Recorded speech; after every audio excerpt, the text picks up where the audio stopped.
After sensing the gap, the first step in the design process is to define the problem. I like to think of problem definition in two parts. First, I like to create a single statement that captures the scope of the gap that you're trying to address. And then I like to develop a more detailed set of user needs that relate to the problem. We're going to talk now about that first piece, that is about creating a single statement that characterizes the scope of the problem you're trying to solve. Let's take the example of the ice cream scoop. Now, if we just say design a better ice cream scoop, that carries with it all kinds of assumptions about the solution that we're going to develop. We've talked about a scoop. Well, scoop implies a geometry. It implies perhaps an action of the user's hand. It even implies that we're going to be holding something in our hand. And maybe we don't want to make all those assumptions about the solution. Maybe we want to think more broadly about the problem that we're trying to solve. And so I recommend that we go through a deliberate process in which we take the initial problem statement, like design a better ice cream scoop, and we systematically consider whether we might generalize that statement or possibly make it more specific. As a first step, I like to characterize the problem statement in terms that are more neutral about the form of the solution. So for instance, we might, instead of saying design a better ice cream scoop, we might say, how do we create a better handheld tool for forming balls of ice cream from a bulk container? And now we are making an assumption when we say that the tool would be held in the hand, but we aren't making any assumption about the mechanism by which we might form the ball. We are making an assumption that we're after a ball, however, and maybe that's even more specific than we want to be. But at least we've started with a statement that's relatively clear about what the design problem would be. Create a better handheld tool for forming balls of ice cream from a bulk container. That's just a starting point. Then what I like to do is use a technique called the 5 whys. And this is a kind of a borrowing of a technique that comes out of the total quality management movement. Let me show you how it works. So we start with that first statement, create a better handheld tool for forming balls of ice cream from a bulk container. And we ask the question, why would we want to do that? That is, what would be the motive for doing that? And an answer to that might be, well, we want to better dispense single servings of ice cream at home. Really? Why would we want to do that? That's the second why. Well, we want to provide convenient access to tasty desserts at home.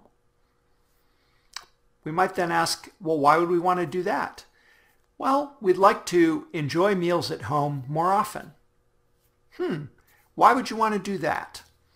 Well, because we want to build family togetherness. All right, now you see how by asking a series of whys, or why would you want to do that, by asking that question repeatedly, we go from a very focused problem statement. In what way might we create a better handheld tool for creating balls of ice cream from a bulk container, to a much more general statement. In what way might we build family togetherness? Now, we can also go the other direction, and we can ask, how might we create a better handheld tool for forming balls of ice cream from a bulk container? And one answer might be that we could improve the ergonomics of the handheld ice cream scoop. And so we could state our design problem more specifically as, in what way might we improve the ergonomics of handheld ice cream scoops? And then we could say, well, how would we do that? And we could say, well, maybe we could find a better way to transmit axial force from the user's arm to a tool, and that would let us state the design problem even more specifically. In what way might we better transmit axial force from the user's arm to a tool? So you see what we've done.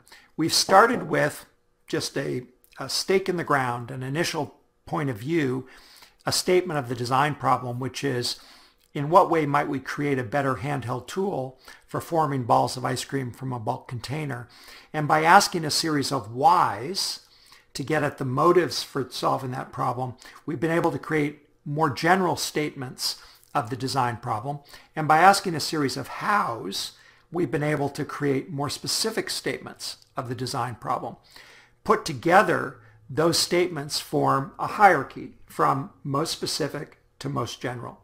Now, in fact, we could just keep asking why, and eventually we'd get to some very basic human needs like, in what way might we all be more happy? Or in what way might we find food and shelter? We get to very basic human needs. But in general, any particular initial statement of a design problem can be made more general by asking why, and can be made more specific by asking how. And so that initial statement you can think of as being situated within a hierarchy that goes from very specific to very general. Now, lest you think that this technique would only be applied to physical devices, let me give you an example from a problem taken from healthcare, which you could think of as a design problem. One of the key challenges in healthcare is to get healthcare providers to wash their hands. It's been known for more than 100 years that if you wash your hands in a healthcare setting, you reduce the transmission of disease. And yet it remains an elusive challenge to get healthcare providers to wash their hands on a consistent basis. So you might form a problem statement that might be, in what way might we increase hand washing by physicians and nurses? That's the initial problem statement. Then you can ask why. Well, because we want to reduce the transmission of germs among patients. Well, why do you want to do that? Because we want to reduce the incidence of serious infection in hospitals.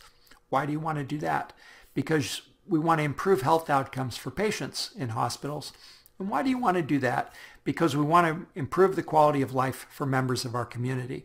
So we've taken that initial problem statement and we've made it more general, all the way as general as a statement of, in what way might we improve the quality of life for members of our community? Similarly, we can make that statement more specific. How might we increase hand washing by physicians and nurses? Well, we might be able to reduce the time and effort required to wash hands. How might we do that? Well, we can locate hand washing stations closer to patients. And so even that initial statement about in what way might we increase hand washing by physicians and nurses, using the 5 whys technique can result in an articulation that's more general or more specific than the initial problem statement. Now, the whole point of doing that, the whole point of constructing a hierarchy of different problem statements, is to force you to think about what is the right level of abstraction for me to use in tackling this design problem. Now, let me give you the arguments for making the problem more abstract and for making it more specific. The argument for making for taking on a problem statement that's more general or higher level in the hierarchy, a higher level of why, is that it gives you as the designer more options. It opens up more possibilities for how you might address the gap.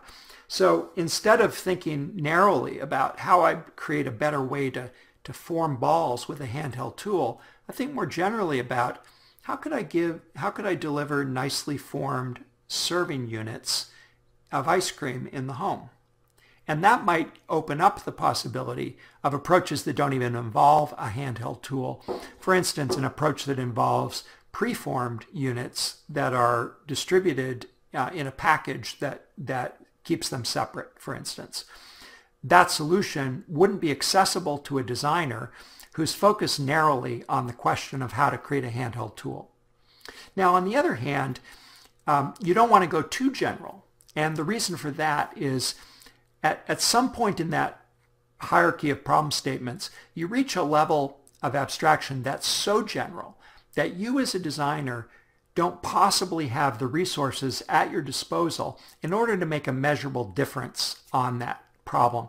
So for instance, once it's called building family togetherness, once the problem statement is framed that way, you as a designer may have a very difficult time making reasonable headway or even having the relevant skills and capabilities to address that challenge. And in fact, you could work very hard at that around issues of dessert and family and eating time and so forth, and make no measurable difference in the outcome.